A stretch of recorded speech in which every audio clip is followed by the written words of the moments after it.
Halo sahabat YouTuber pemula, jumpa lagi di channel saya Andi Masus.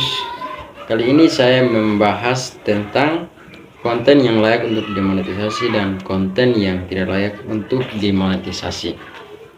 Oke teman-teman, para YouTuber pemula yang masih bingung konten apa sih yang bisa diterima monetisasi dan konten apa yang ditolak monetisasi. Saya akan kasih tahu kepada teman-teman konten yang ditolak monetisasi seperti apa, lalu konten yang diterima monetisasi seperti apa. Nah teman-teman, YouTube ini sekarang makin ketat, jadi teman-teman pahami dulu beberapa yang saya sampaikan yang layak untuk dimonetisasi dan tidak dimonetisasi. Yang pertama, contoh konten yang layak untuk dimonetisasi. Nah, contoh konten yang layak untuk dimonetisasi ini ada yang pertama, intro dan outro yang sama tapi videonya berbeda. Misalnya teman-teman membuat konten intro dan outro atau awalan dan akhir itu sama tetapi isi kontennya itu berbeda, itu dinyatakan, itu bisa dinyatakan lolos monetisasi. Intinya videonya berbeda, yang sama intro dan outro atau awalan dan akhir dari video teman-teman. Misalnya di setiap video, di semua konten yang ada di channel teman-teman itu intro dan outronya sama tetapi isi kontennya berbeda, itu bisa dinyatakan lolos monetisasi.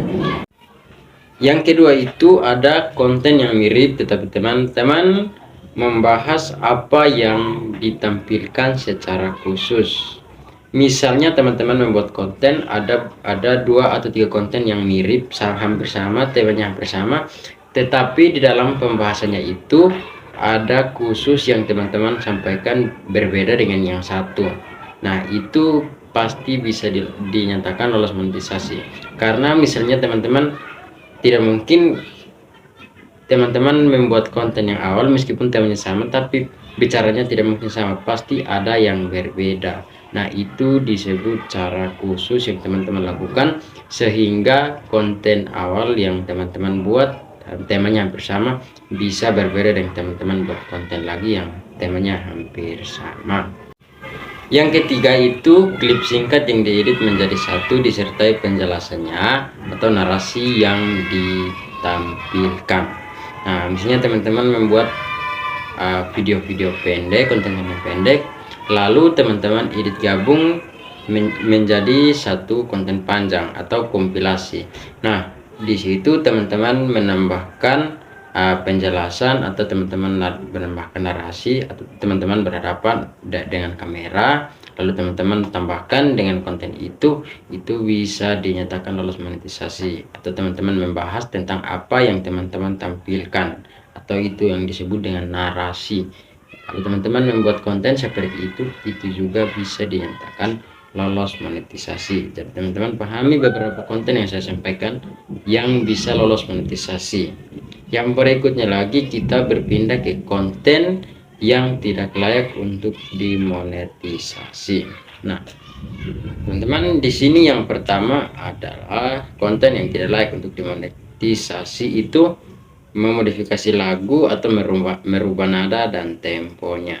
Nah teman-teman, di luar sana banyak kreator yang sudah membahas tentang reupload musik. Nah reupload musik ini sebenarnya bisa dibilang lolos monetisasi dan juga bisa dibilang tidak lolos monetisasi, karena di sini konten yang tidak layak untuk dimonetisasi itu termasuk memodifikasi lagu atau merubah nadanya. Jadi teman-teman tidak boleh seperti itu. Kalau mau diterima monetisasi, teman-teman tidak boleh memodifikasi lagu atau merubah nadanya. Jadi teman-teman, meskipun teman-teman merubah nadanya, tetapi apa yang misalnya penyanyinya menyanyi seperti apa itu pasti tetap sama, itu tidak berbeda. Teman-teman hanya bisa rubah nada atau teman-teman bisa rubah suaranya, tetapi yang disampaikan oleh penyanyinya itu tidak akan bisa dirubah. Tentu itu bisa terdeteksi oleh pihak YouTube dan itu bisa ditolak monetisasi, dan memang itu pasti ditolak monetisasi. Lalu yang berikut lagi, yang kedua itu konten yang materinya diambil dari situs atau dari media sosial lain, berita maupun apa saja. Nah, itu misalnya teman-teman mengambil cuplikan teks dari situs web atau dari media sosial apa saja, lalu teman-teman membacakan terutama berita. Biasa yang sering terjadi itu pembacaan berita dari situs lain. Nah, teman-teman bacakan dalam bentuk konten. Teman-teman pegang lalu baca dalam bentuk konten.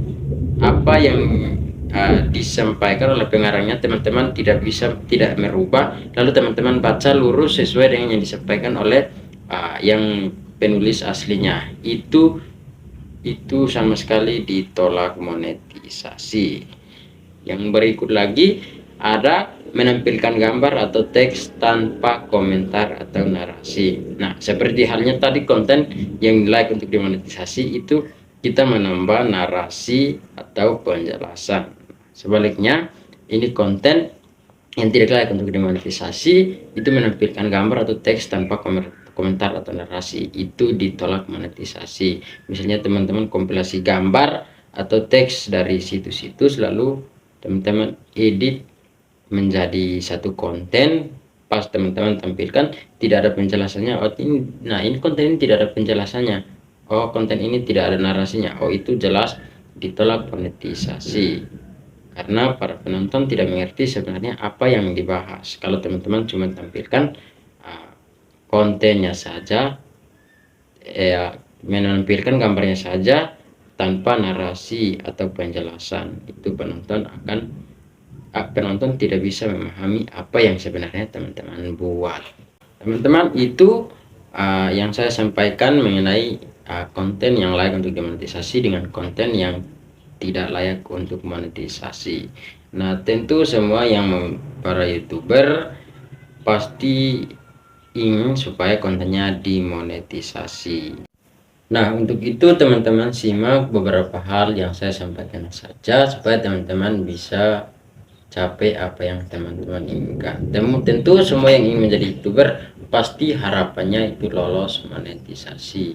Jadi dengan teman-teman memahami yang tadi saya sampaikan, pasti teman-teman tahu konten ini yang bisa dimonetisasi dan konten ini yang tidak bisa untuk dimonetisasi.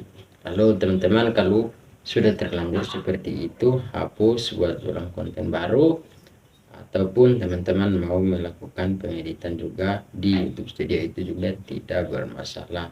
Tapi untuk pemula yang belum sempat, lebih bagus cegah teman-teman ketahui memang yang dinyatakan lolos monetisasi dan yang tidak dinyatakan lolos monetisasi, supaya jangan seperti halnya dengan yang tadi saya sampaikan. Oke teman-teman, terima kasih. Semoga tutorial saya kali ini cukup membantu teman-teman semua. Sampai jumpa lagi di konten saya berikutnya.